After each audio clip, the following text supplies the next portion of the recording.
ಸ್ನೇಹಿತರೆ ನಮಸ್ಕಾರ. ಮೊದಲಿಗೆ ಒಂದು ಯೂಟ್ಯೂಬ್ ಚಾನಲ್ ಮಾಡೋದಕ್ಕಿಂತ ಪೂರ್ವದಲ್ಲಿ ಒಂದು ಜಿಮೇಲ್ ಐಡಿಯನ್ನು ಕ್ರಿಯೇಟ್ ಮಾಡ್ಕೊಳ್ಬೇಕಾಗತ್ತೆ ಸ್ನೇಹಿತರೆ. ಅದಾದ ನಂತರ ಯೂಟ್ಯೂಬ್ ಚಾನಲ್ನ ಹೆಸರನ್ನ ಕ್ರಿಯೇಟ್ ಮಾಡಬೇಕಾಗತ್ತೆ.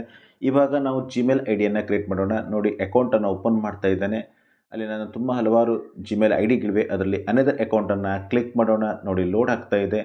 ಇವಾಗ ಆಲ್ರೆಡಿ ಜಿಮೇಲ್ ಐಡಿ ಇದ್ದರೆ ಅಲ್ಲಿ ಎಂಟ್ರಿ ಮಾಡಬೇಕು. ನಾವು ಹೊಸದಾಗಿ ಮಾಡ್ತಾ ಇದ್ರಿಂದ ನಾನು ಇವಾಗ ಅಲ್ಲಿ ಆಗೋದ್ರ ಬದಲು ಕ್ರಿಯೇಟಿವ್ ಅಕೌಂಟಿಗೆ ಹೋಗ್ಬಿಟ್ಟು ಫಾರ್ ಮೈ ಪರ್ಸ್ನಲ್ ಯೂಸಿಗೆ ಎಂಟ್ರಿ ಕೊಟ್ಟು ಅಲ್ಲೂ ಮೊದಲಿಗೆ ಒಂದು ಹೊಸ ಹೆಸರನ್ನು ಕ್ರಿಯೇಟ್ ಮಾಡೋಣ. ನಾನು ನಮ್ಮ ಚಾನಲ್ ಹೆಸರನ್ನೇ ಕ್ರಿಯೇಟ್ ಮಾಡ್ತಾ ಇದ್ದೇನೆ ಸ್ನೇಹಿತರೆ.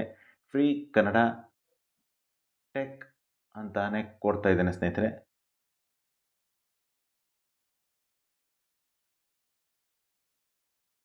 ಸ್ನೇಹಿತರೆ, ಲಾಸ್ಟ್ ನೇಮ್ನಲ್ಲಿ ಕೂಡ ಬೇರೆ ಹೆಸರು ಕೊಡ್ಬೋದು. ನಾನು ಅದೇ ಹೆಸರನ್ನು ಕೊಟ್ಟು ನೆಕ್ಸ್ಟ್ ಕೊಡ್ತಾ ಇದ್ದೇನೆ. ಇವಾಗ ಬೇಸಿಕ್ ಇನ್ಫಾರ್ಮೇಷನಲ್ಲಿ ಡೇಟ್ ಆಫ್ ಬರ್ತನ್ನು ಜಿಮೇಲಿನ ಒಂದು ಡೇಟ್ ಆಫ್ ಬರ್ತನ್ನು ಕೊಡ್ತಾಯಿದ್ದೇನೆ ಸ್ನೇಹಿತರೆ.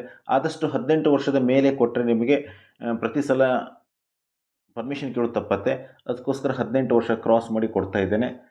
ಒಂದು ಡೇಟನ್ನು ಮೆನ್ಷನ್ ಕೊಡ್ತಾ ಇದ್ದೇನೆ ಸ್ನೇಹಿತರೆ. ಆಮೇಲೆ ಇದು ಯಾವ ಕೆಟಗರಿ ಅಂತ ಕೇಳುತ್ತೆ, ಅಂದರೆ ಫೀಮೇಲ್, ಮೇಲ್, ಅದರ್ ಈ ಥರ ಕೇಳುತ್ತೆ. ಅದನ್ನು ಸೆಲೆಕ್ಟ್ ಆದ ನಂತರ ನೆಕ್ಸ್ಟ್ ಕೊಡೋಣ. ಇವಾಗ ಕಂಪನಿಯಿಂದ ನಿಮಗೆ 2 ಜಿಮೇಲ್ ಐ ಡಿ ಕ್ರಿಯೇಟ್ ಬರುತ್ತೆ. ಇದಿಷ್ಟ ಆಗಿಲ್ಲ ಅಂದರೆ ನೀವು ಕೆಳಗಡೆ 3ನೇದು ಕೊಟ್ಟಿದ್ದು ನೋಡಿ, ಕ್ರಿಯೇಟ್ ನಿಮ್ಮ ಒಂದು ಐ ಡಿ ಇರುವಂಥ ಜಿಮೇಲ್ ಕೊಡಿ, ಐ ಡಿ ಕ್ರಿಯೇಟ್ ಮಾಡಿ.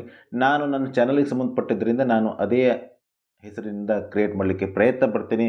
ಆಲ್ರೆಡಿ ಅದನ್ನು ಯಾರಾದರೂ ತಗೊಂಡಿದ್ದರೆ ಅದು ಸಿಗಲ್ಲ, ಇಲ್ಲ ಅಂದರೆ ಬರುತ್ತೆ. ನೋಡೋಣ ಸ್ನೇಹಿತರೆ ಏನಾಗುತ್ತೆ ಅಂತ ಹೇಳ್ಬಿಟ್ಟು ನೆಕ್ಸ್ಟ್ ಕೊಟ್ಟಿದ್ದೇನೆ. ಆಲ್ರೆಡಿ ತೊಗೊಂಡಿದೆ ಅಂದರೆ ಅದು ಬೇರೆಯವರು ಯಾರು ತೊಗೊಂಡಿಲ್ಲ. ಇವಾಗ ನಾವು ಅದಕ್ಕೆ ಒಂದು ಸಂಬಂಧಪಟ್ಟಂಥ ಒಂದು ಸ್ಟ್ರಾಂಗ್ ಪಾಸ್ವರ್ಡ್ ಮಾಡೋಣ. ಈ ಪಾಸ್ವರ್ಡಲ್ಲಿ ಹೇಳ್ತಾರೆ ಸಂಖ್ಯೆಗಳಾಗಿರ್ಬೋದು ಅಥವಾ ಸ್ಪೆಲ್ಲಿಂಗ್ಗಳಾಗಿರ್ಬೋದು ಎರಡು ಸೇರಿಸಿ ಕೊಡಿ ಆದಷ್ಟು, ಅದರಿಂದ ತುಂಬ ಸೇಫ್ ಅಂತಾರೆ. ಅದು ಅದಕ್ಕೋಸ್ಕರ 2 ಸೇರಿಸಿ ಕೊಡೋಣ ಸ್ನೇಹಿತರೆ. ಈ ಪಾಸ್ವರ್ಡ್ ಹಾಕ್ಕೊಂಡು ನೆಕ್ಸ್ಟ್ ಕ್ಲಿಕ್ ಮಾಡೋಣ.